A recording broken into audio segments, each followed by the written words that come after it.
வணக்கம் சகோதர சகோதரிகளே, மலை பிரசங்கம் சேனலுக்கு உங்களை அன்போடு வரவேற்கிறோம். இன்னைக்கு நாம பார்க்க போற விஷயம் உங்க விசுவாசத்தை வேற ஒரு லெவலுக்கு கொண்டு போக போகுது. ஒரு நிமிஷம் கற்பனை பண்ணி பாருங்க. நீங்க காலையில தூங்கி எழுந்து கதவை திறக்கிறீங்க. ஆனா உங்க வீட்டை சுத்தி ஆயிரக்கணக்கான எதிரி ராணுவ வீரர்கள், குதிரைகள், போர் ரதங்கள் நின்னுட்டு இருக்கு. அவங்க எல்லாரும் வந்ததுக்கு ஒரே காரணம்தான், அது உங்களை கைது பண்ண. இப்படி ஒரு சூழ்நிலை வந்தா நாம என்ன பண்ணுவோம்?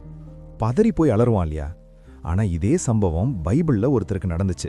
அப்போ தேவன் செஞ்ச ஒரு காரியம் இருக்கே, அதுதான் உலகத்திலேயே மிகப்பெரிய தெய்வீக பாதுகாப்புக்கு ஒரு சிறந்த உதாரணம். இது தீர்க்கதரிசியான எலிசா மற்றும் இறைவனின் கண்ணுக்கு தெரியாத இராணுவத்தை பற்றிய கதை. இந்த வீடியோவோட முடிவுல நீங்க உங்க வாழ்க்கையில வர்ற போராட்டங்களை பார்க்கிற விதமே மாறிடும். இந்த கதை நடக்கிறப்போ இஸ்ரேல் தேசத்துக்கும் சிரியாவுக்கும் இடையே போர் நடந்துட்டு இருந்தது. சிரிய நாட்டு ராஜா ரொம்ப தந்திரமானவர். இஸ்ரேலை அழிக்க ரகசியமா பல திட்டங்கள் போட்டார். பதுங்கி இருந்து தாக்க பிளான் பண்ணார். ஆனா அவர் எத்தனை முறை பிளான் பண்ணாலும் அது அத்தனையும் தோல்வியில முடிஞ்சது. இஸ்ரேல் ராஜா ஒவ்வொரு முறையும் அந்த ஆபத்திலிருந்து தப்பிச்சுக்கிட்டே இருந்தார். சிரிய ராஜாவுக்கு செம்ம கோபம். நம்ம ஆளுங்கக்குள்ளேயே யாரோ ஒருத்தன் காட்டி கொடுக்கறான்னு நினைச்சு தான் அதிகாரிகளை கூப்பிட்டு கத்துறார். அப்போ ஒரு அதிகாரி சொல்றான், இல்ல ராஜா, நம்ம ஆளுங்க யாரும் காட்டி கொடுக்கல. இஸ்ரேல்ல எலிசான்னு ஒரு தீர்க்கதரிசி இருக்கார். நீங்க உங்க அந்த புறத்துல ரகசியமா பேசுறத கூட அவர் இஸ்ரேல் ராஜாவுக்கு சொல்லிடுறாருன்னு சொன்னான். யோசிச்சு பாருங்க, இறைவனுடைய ஆவி எலிசாவுக்கு எல்லா ரகசியத்தையும் வெளிப்படுத்துது. சிரிய ராஜா சண்டையிடுறது ஒரு மனுஷன் கூட இல்ல, இஸ்ரேலின் தேவனோடு. ஆனா அந்த ராஜாவுக்கு அது புரியல. எலிசா தான் பிரச்சனைன்னா முதல்ல அவனை முடிப்போன்னு முடிவு பண்ணி எலிசா எங்க இருக்காருன்னு தேடுறான். எலிசா தோத்தான் அப்படிங்கிற ஒரு சின்ன கிராமத்துல இருக்காருன்னு தெரிய வருது. அன்னைக்கு நைட்டே குதிரைகள், ரதங்கள்னு ஒரு பெரிய இராணுவத்தையே அனுப்பி அந்த சின்ன கிராமத்தையே சுத்தி வளைச்சிட்டான் சிரிய ராஜா. விடியறப்போ தப்பிக்க ஒரு வழி கூட இல்லை. இப்போ எலிசாவோட வேலைக்காரனை நினைச்சு பாருங்க. அவன் காலையில எழுந்து வெளியே வந்து பார்க்கறான். அவன் ரத்தம் அப்படியே உறைஞ்சு போச்சு. எங்க பார்த்தாலும் ராணுவ வீரர்கள். அவன் நடுங்கிக்கிட்டே எலிசா கிட்ட ஓடி வந்து, ஐயோ என் எஜமானே, நாம இப்போ என்ன பண்ண போறோம்னு கேட்கறான். இதே கேள்வியை நாமளும் பலமுறை கேட்டிருப்போம் இல்லையா? டாக்டர் கொடுத்த ரிப்போர்ட் தப்பா வரும்போது, கடன் பிரச்சனை கழுத்தை நெருக்கும்போது, சொந்த பந்தங்கள் கைவிடும்போது நாமளும் இப்படித்தானே கலங்குறோம். ஆனா எலிசாவோட பதில் என்ன தெரியுமா? அவர் பயப்படல, பதறல. அவர் சொன்ன அந்த 6 வார்த்தைகள் பல நூற்றாண்டுகளா இன்னைக்கும் எதிரொலிச்சிட்டு இருக்கு. பயப்படாதே, அவர்களோடு இருப்பவர்களை பார்க்கிலும் நம்மோடு இருப்பவர்கள் அதிகம் பேர். மனுஷ ரீதியா பார்த்தா இதுல லாஜிக்கே இல்ல. எலிசாவோட வேலைக்காரன் எண்ணி பார்க்கறான். அங்க இருக்கிறது 2 பேர் தான்.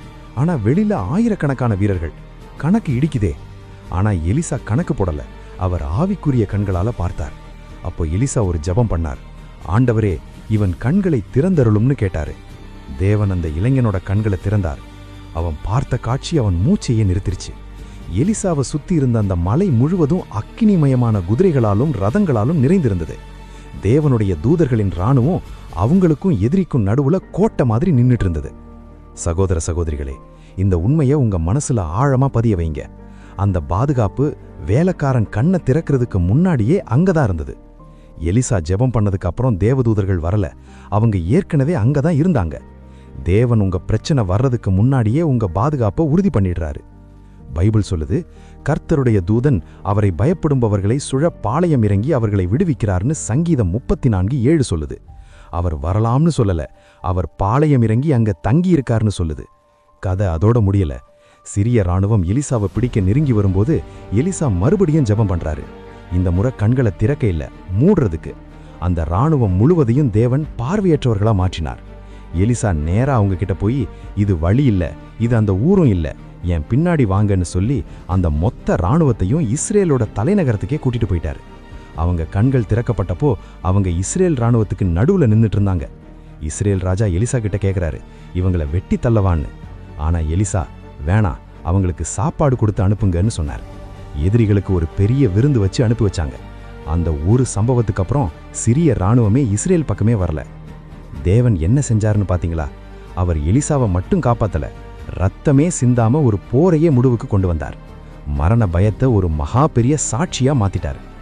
இன்னைக்கு உங்க சூழ்நிலை இம்பாசிபிளா தெரியலாம். எதிரிகள் உங்களை விட பலசாலியா தெரியலாம். ஆனா நீங்க முழு உண்மையை பார்க்கல. உங்க கண்கள் பார்க்கறதுக்கு அப்பாற்பட்டு ஒரு ஆவிக்குரிய உண்மை இருக்கு. உங்க வாழ்க்கையை சுத்தி தேவன் ஏற்கனவே தான் அக்கினி ரதங்களை நிறுத்தி வச்சிருக்கார். பரலோக ராணுவம் உங்களுக்காக அணிவகுத்து நிக்குது. அவங்க அங்க இருக்காங்கன்னு நம்புறதுக்கு அவங்கள நீங்க பார்க்கணும்னு அவசியம் இல்லை. அதுதான் விசுவாசம். எலிசாவுக்கு தான் கண்கள் திறக்கப்படணும்னு அவசியம் இல்லை, ஏன்னா அவர் ஏற்கனவே அதை விசுவாசிச்சார். அதனால தான் புயலுக்கு நடுவுலையும் அவர் அமைதியா இருந்தார். உங்க இதயத்தை பயம் ஆட்கொண்டிருந்தா இன்னைக்கு எலிசாவோட வார்த்தைகள் உங்க ஆத்மாவுக்கு நங்கூரமா இருக்கட்டும். பயப்படாத, தேவன் உங்களை மறக்கல, உங்களை கைவிடல, உங்களை பாதுகாப்பு இல்லாம தவிக்க விடல. அவருடைய கண்ணுக்கு தெரியாத ஆணவம் நீங்க நினைக்கிறத விட உங்களுக்கு மிக அருகில் இருக்கு. இந்த செய்தி உங்க இதயத்தை தொற்றிருந்தா, இறைவனுடைய பாதுகாப்பு உங்க வாழ்க்கையை சுத்தி இருக்குன்னு நீங்க விசுவாசிச்சா, மறக்காம கமெண்ட் பாக்ஸ்ல ஆமேன்னு டைப் பண்ணுங்க.